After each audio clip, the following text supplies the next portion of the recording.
Okay, so I've never tried this before.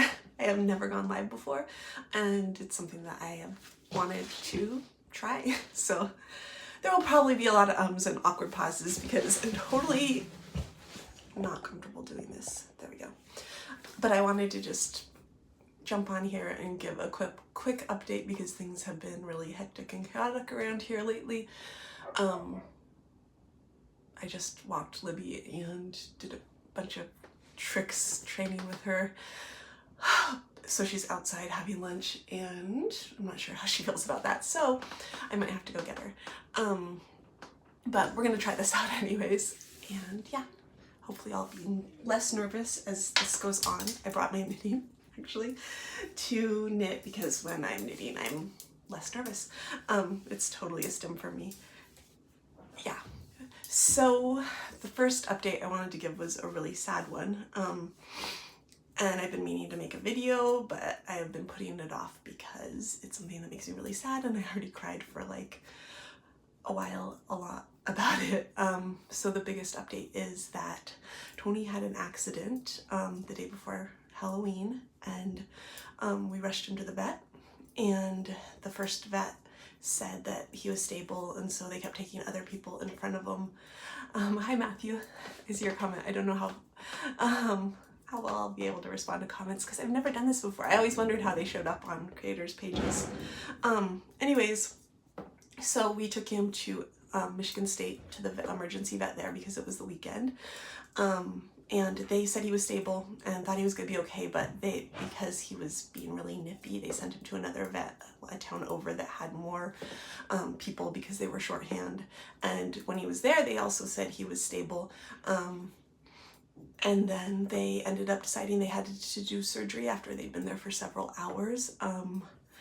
He kept getting bumped because they said he was stable, and he ended up dying during the surgery. And so that is why Tony isn't in our videos anymore. I'm gonna try really hard not to cry talking about it. So that was the first thing, the worst thing probably that has happened lately. Our kitchen and our bedroom are still torn up, although I bought a plug for the kitchen sink, so at least we have a sink now, because when they disconnected the leaking dishwasher, it was no longer connected, and so that made the sink so we couldn't use it. But so that it looks like we are still not officially going to have a like working kitchen or a half torn apart kitchen through Thanksgiving. But having the sink working is huge, so that's been really helpful. And then the biggest thing is that I tested positive for COVID. I got really sick about I think today's the 6th day now. The 5th day was the worst for me. And James has tested positive and Patrick has tested positive. Patrick will be finishing up his quarantine for school because the school quarantine, it works that from the day of the test, you have to stay out of school for 10 days and not be showing symptoms to go back. But if you're in the household of someone who's out, it's like, I don't even quite understand it. I thought it was 10 days plus 10 days, but it seems like it's 10 plus 10 plus 10. I don't really understand. So like the 7th, it can't be, I just don't even understand at all what the date is. I'm sure there's a reason for it. But basically, I think the test, Patrick's positive test was on the 15th, and the other kids can go back to school on the 7th of December, but he can go back to school after Thanksgiving break.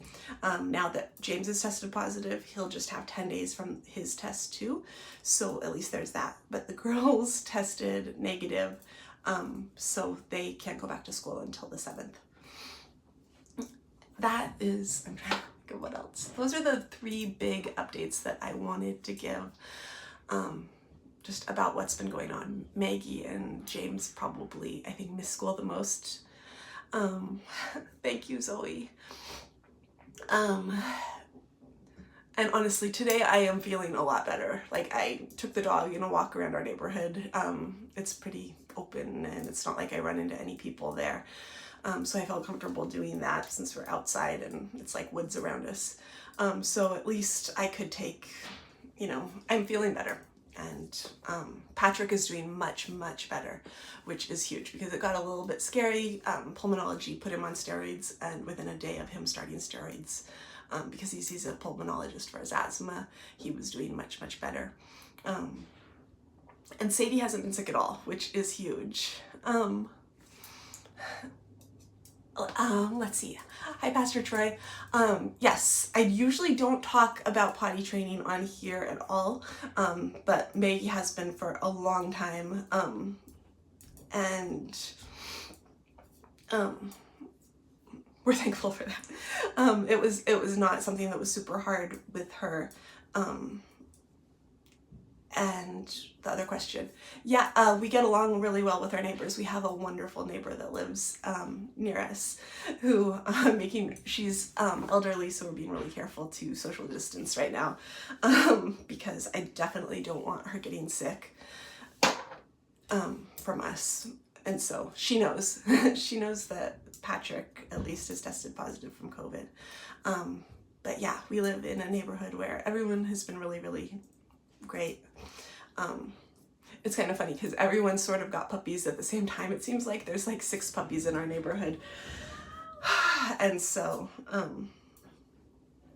yeah.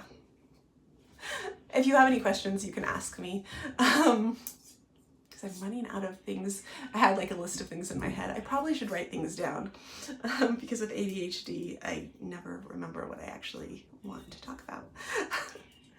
And I was super nervous about going live, so I kind of just started it up so that I wouldn't back up again, because I planned on doing this a bunch of times and I never do.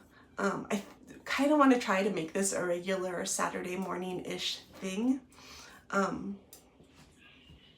just to do once a week because it seems like fun. And so yeah, anyways, still knitting here. You can't see my knitting. How's Tessie doing in her new school? Thank you, Pastor Troy. She loves her new school. And actually that reminds me, I do have a story from her new school. So when we went in for her IEP, I saw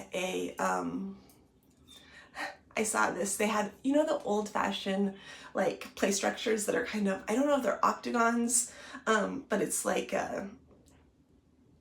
kind of a half circle, that are bars that you can climb on. I feel like we saw them a lot more when I was a kid, but her school has one. And when I was walking out with one of the people from the school, I looked over it and I was like, Tessie is going to be on top of that thing the first time she gets out to recess. And they said, the person I was with said, oh no, she won't be out on that playground. See the little fenced playground that has like tiny play structures? She'll be out on that. And I was like, okay. Just kind of picturing Tessie will find a way to get to tall play structures if she at all possibly can. And so then I was talking to one of the people that works with her after she'd been in school for like more than a month, and they told me that one of the first times they were out on the playground, she went straight for one of the other really tall play structures, and they thought she was going to go down the slide, and instead of going on the slide, I guess she climbed up on the thing that was like on top of the slide and was sitting up there, and that they had to lure her down. So that's so Tessie. That did not surprise me at all. But yeah, that's kind of, but Tessie, so one of the things was when Tessie started going to school, she had a really hard time with the transition from the car to the school. And she would get really excited about going to school, but it was like once we pulled into her school and she's the last drop off of the day, she would get really worked up and start crying, but she'd be saying, go, go, go. And if I tried to comfort her, she would get even more upset and would push me away, would not let me do any sort of comforting. Like, it obviously just ramped her up more and more, which is very un-Tessie-like. And she, I hear Maggie out there. And so this went on for like the entire first month of school. Every time I would drop her off, she would take off running and crying and telling me to go. And when I actually went in the entryway a couple times, she would actually push me to leave. But we finally moved past that, where going to school is just a fun thing and she's excited. It's still, she's a little bit anxious, I guess, about the transition, but apparently as soon as I leave, and I could tell this from the time I went to the office once to do something, she stops crying. It's just like the transition from car and leaving mom to going to school was really tough at first. But yeah, it seems like she's doing good at school, and I think climbing is really the only issue that they have had at school, because she is a climber just like Maggie was. It gives me hope though, because Maggie stopped climbing when she was a little bit older than Tessie is, so I am hoping that Tessie becomes more cautious with that sort of thing as she gets older. Anyways, I know I've been doing this for 10 minutes. Hopefully as time goes on I get more comfortable and better at this if I do it once a week. But yeah, I just wanted to jump up on, am I gonna color my hair anymore? Paul's work is going really well, and I will answer the hair question too. Paul's work is going really well. The main thing is that he is really, really busy, which is good. It's good because he owns his own business, and so being busy is good. But it does mean he leaves at he gets up at 4:45 to leave every morning and gets home about 6 at night. So he has really, really long hours working. And is actually at work right now. He came home yesterday to help me because I was feeling so sick, and so he came home early, but that means he's working this weekend too. And as for coloring my hair, I might color it darker because I have a lot of gray roots. I always knew. Everyone on my dad's side goes gray really, really young, and I actually expected to be more gray than I am. If you could see my roots, probably not very well. I have a lot of silver already. Which I like the silver, but I think I wish it was more silver, or it's like the in-between stage that I don't like. I would like to color my hair, but so when I was bleaching my hair, I missed the whole